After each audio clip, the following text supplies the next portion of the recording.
പലവട്ടം പൂക്കാലം വഴി തെറ്റിപ്പോയിട്ടൊരു നാളും പൂക്കാമാം കൊമ്പിൽ പ്രിയമുള്ളൊരാളാരോ വരുവാനുണ്ടെന്ന് പൂങ്കുയിലൊന്നു പാടിപ്പറഞ്ഞു. പൂങ്കുയിലൊന്നു പാടിപ്പറഞ്ഞു. നിനയാത്ത നേരത്തിൽ പടിവാതിലിൽ ഒരു പദവിന്യാസം കേട്ട പോലെ വരവായാലൊരു നാളും പിരിയാത്ത മധുമാസം ഒരു മാത്ര കൊണ്ടുവന്നല്ലോ.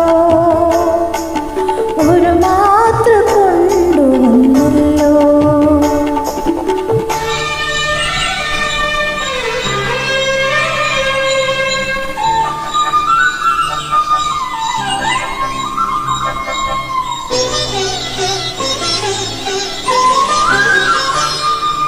കൊതിയോടെ ഓടിപ്പോയി പടിവാതിലിൽ ചെന്ന് മിഴി